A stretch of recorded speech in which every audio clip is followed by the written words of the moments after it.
நஹ்மதுஹு வ நுஸல்லி அலா ரசூலிஹில் கரீம் அம்மா பஅது. கண்ணியத்திற்குரிய பெரியோர்களே, அன்பிற்குரிய சகோதரர்களே,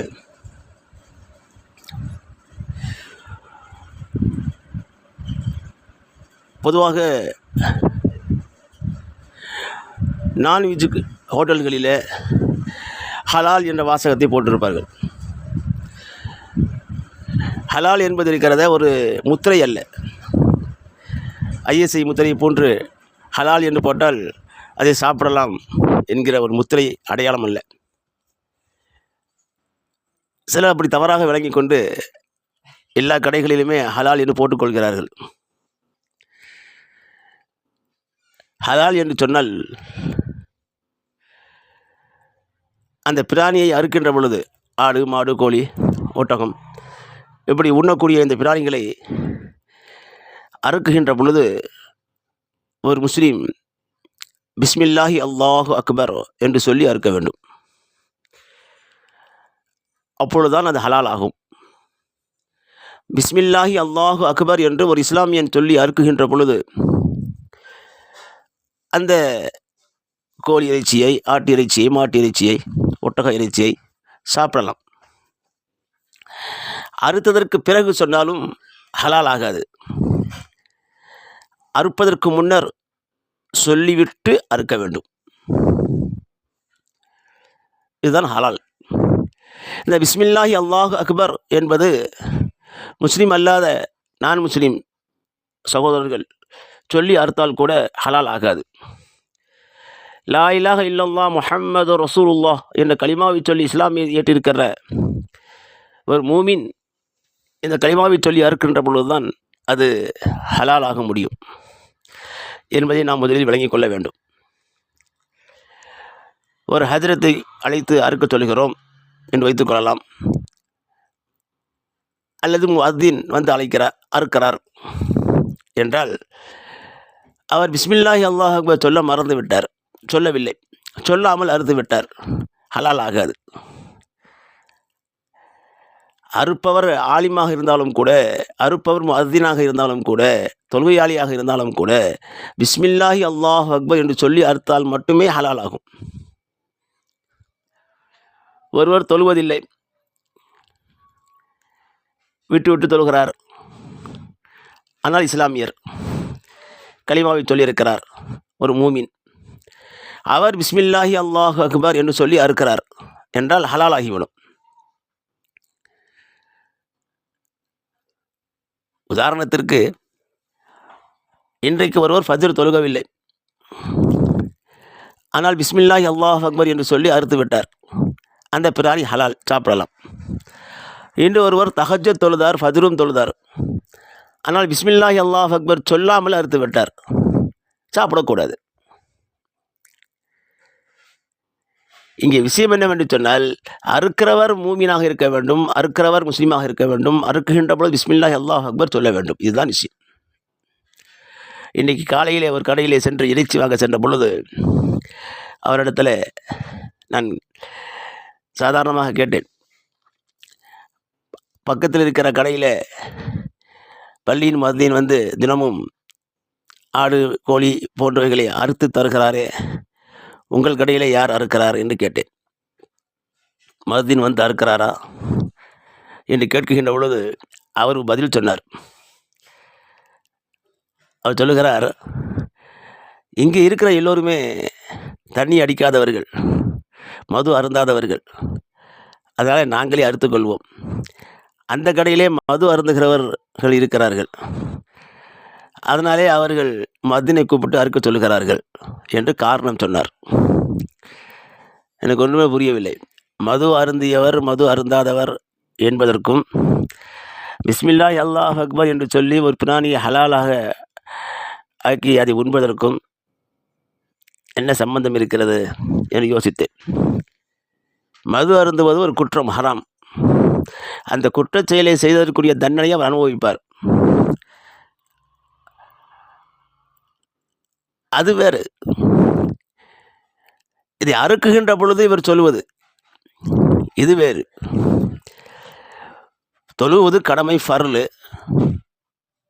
தொழுகாமல் வந்து தான் கடையை திறந்து சிக்கன் மட்டன் இறைச்சி கடைகளை திறந்து வியாபாரம் செய்கின்றார்கள். இவர் தொழுகவில்லை என்பதற்காக வேண்டி ஹலால் ஆகாது என்று சொல்ல முடியுமா? தொழுகவில்லை என்பது தனி குற்றம். அதற்குரிய கேள்விக்கு அல்லாஹ்விடத்தில் பதில் சொல்லி ஆக வேண்டும். அதற்குரிய தண்டனையை அவர் பெற வேண்டும். இது தனி. அறுக்குகின்ற பொழுது பிஸ்மில்லாஹி அல்லாஹ் அக்பர் சொல்லி அறுப்பது என்பது தனி. அப்பொழுது நான் அவருக்கு எப்படி புரிய வைப்பது என்று புரியாமல் நான் சொன்னேன், அவர் இன்னொன்றையும் சேர்த்து சொன்னார். இரவில் ஃபுல்லாக போதையில் இருந்துக்கிறது, காலையில் வந்து அப்போ நான் சொன்னேன் அவரிடத்தில், பிஸ்மில்லாஹி அல்லாஹ் அக்பர் என்று சொன்னால் ஹலாலாகிவிடும், அவ்வளோதான் என்று சொன்னேன். அதுக்கு அவர் சொல்லுகிறார், இரவெல்லாம் போதையில் இருந்து விட்டு காலையில் வந்து பிஸ்மில்லாஹி அல்லாஹ் அக்பர் சொல்லி அறுத்து என்ன பிரயோஜனம், எப்படி ஹலாலாகும்? ஒரு சொட்டு போதை மது வயிற்றுக்குள்ளே சென்று விட்டால் 40 நாட்களுக்கு அவர் கோழி ஆடு மாடு போன்றவைகளை அறுக்கவே கூடாது, அறுத்தாலும் ஹலாலாகாதே என்று அந்த ஒரு இஸ்லாமியன் எனக்கு விளக்கம் சொல்லுகிறார். நான் அப்பொழுது அவருக்கு புரிய வைத்தேன், 40 நாட்களுடைய அறுக்கிற பிராணிகள் எல்லாம் ஹலாலாகாது என்று அப்படிலாம் சொல்லப்படவில்லை. அவர் இரவில் முழுவதும் போதையில் இருந்தார் என்றால் அதற்குரிய தண்டனை அல்லாஹ்விடத்தில் பெற்றுக்கொள்வார். அவர் அப்படி இருக்கும் நிலைமையிலேயே மௌத்து வந்து விட்டால் கலிமா இன்றி மௌத்தாவார், அல்லாஹ்விடத்தில் தண்டனையை பெறுவார், அதாபுகள் அவருக்கு வழங்கப்படும், அல்லாஹ்வின் கோபத்திற்கு ஆளாவார் என்பதெல்லாம் சொல்லப்பட்டிருக்கிற விஷயம். காலையிலே அவர் எழுந்திருத்திருக்கிறார், அவர் வியாபாரத்திற்கு வந்திருக்கிறார், பிஸ்மில்லாஹி அல்லாஹ் அக்பர் சொல்லி அறுக்கிறார் என்று வைத்துக் கொள்ளுங்கள். அவர் ஒரு மூமின், ஒரு இஸ்லாமியன், பிஸ்மில்லாஹி அல்லாஹ் அக்பர் சொல்லி அறுத்திருக்கிறார், அது ஹலாலாகிவிடும், அவ்வளவுதான். நானே ஒரு ஆலிம் என்பதற்காக பிஸ்மில்லாஹி அல்லாஹ் அக்பர் சொல்லாமல் அறுத்தாலும் ஹலால் ஆகாது. சொல்லாமல் அறுத்து விட்டேன் என்பதற்காக ஹலால் என்று சொல்லிவிட முடியுமா? ஒரு ஆலிம் இவர், ஹஜ்ரத், அதனால் இவர் அறுத்தால் ஹலால் என்று நாம் பொதுவாக சொல்லி முடிவு செய்து விட முடியாது. நான் அறுத்தாலும் கூட ஆலிம் என்ற வகையிலே ஹலால் ஆகிவிடாது. பிஸ்மில்லாஹி அல்லாஹ் அக்பர் நான் சொன்னால் மட்டுமே ஹலாலாகும். அதை அவரும் சொல்லுகிறார், நானும் சொல்லுகிறேன், அவ்வளவுதான், ஹலாலாகிவிடும். யார் வேண்டாலும் அறுக்கிறவர்கள் ஒரு மூமின் பிஸ்மில்லாஹி அல்லாஹ் அக்பர் சொல்லி அறுத்தால் அந்த பிராணி ஹலால், அவ்வளவுதான். அவர் இஸ்லாமியர் என்பதற்காக வேண்டி, அங்கே வேலை செய்கிறவர்கள் முஸ்லீம்கள் என்பதற்காக வேண்டி, கடை நடத்துகிறவர் முஸ்லீம் என்பதற்காக வேண்டி, அறுக்கிறவர், உரிக்கிறவர், வெட்டுகிறவர், நிற்கிறவர், தருகிறவர் இவரெல்லாம் முஸ்லீம் என்பதற்காக வேண்டி அது ஹலால் என்று சொல்லிவிட முடியாது. அதை யார் வேண்டாலும் செய்யலாம். வெட்டுவது, உரிப்பது, வெட்டுவது, உரிப்பது, நிற்பது, பணம் வாங்குவது எல்லாம் யார் வேண்டாலும், முஸ்லீம் அல்லாத சகோதரரும் அந்த காரியங்களை செய்யலாம். அறுக்கிறவர் மட்டும்தான் இஸ்லாமியன், முஸ்லீம், மூமின், பிஸ்மில்லா அல்லாஹ் அக்பர் என்று சொல்லி அறுத்திருக்க வேண்டும். அவர் இஸ்லாமியனாக இருக்க வேண்டும். இது மட்டும்தான். இஸ்லாமியனாக இருந்தால் மட்டும் போதாது, பிஸ்மில்லா அல்லாஹ் அக்பரும் சேர்த்து சொல்லியிருக்க வேண்டும் என்ற விளக்கத்தை அவருக்கு கொடுத்து விட்டு வந்தேன். இப்படி பலர் தவறாக விளங்கி வைத்திருக்கலாம். அதெல்லாம் அந்த விளக்கத்தை தெளிவுபடுத்துவதற்காக, தவறான விளக்கத்தை களைவதற்காக இந்த பதிவை போடுகின்றேன். தீபாவளி தினத்தன்று நான் ஃபஜ்ர் தொழுது விட்டு ஒரு வேலை நிமித்தமாக சென்று கொண்டிருந்த பொழுது ஒரு மாற்று மத சகோதரர் பாய் என்று சப்தமிட்டு அழைத்தார். நான் ரோட்டுக்கு அந்த பக்கம் போய் கொண்டிருந்தேன். இவர் இந்த பக்கம் ஒரு கடையில் நின்று கொண்டிருக்கிறார், சிக்கன் கடையில். நான் வேகமாக வாகனத்தை திருப்பி என்னவென்று கேட்டேன். பாய், இதை கொஞ்சம் ஹலாலாக்கி கொடுத்து விட்டு போங்க என்று அந்த சகோதரர் சொன்னார். அவர் மாற்று மத சகோதரர். அவர் ஒரு காரணம் சொன்னார். நான் தீபாவளி தினத்தன்று நம்முடைய இஸ்லாமிய சகோதரர்களுக்கெல்லாம், நண்பர்களுக்கு விருந்து கொடுப்பேன். அவர்கள் ஹலாலாக இருந்தால்தான் அந்த விருந்தை உண்பார்கள்.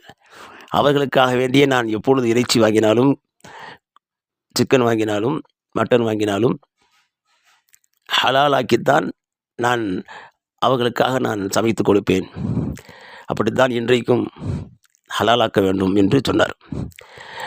பார்த்தால் 3 பெரும் பெரும் நாட்டு சேவலை பிடித்து வைத்திருந்தார். நான் பிஸ்மில்லாஹி அல்லாஹ் அக்பர் என்று சொல்லி அறுத்து கொடுத்துவிட்டு சென்றேன். மிக மகிழ்வாக இருந்தது. மத உணர்வை மதிக்கின்ற வளமை தமிழகத்திலே பரவலாக இருக்கிறது. ஒரு சகோதரத்துவம், ஒற்றுமை அடித்தளமிடப்பட்ட தமிழகம்.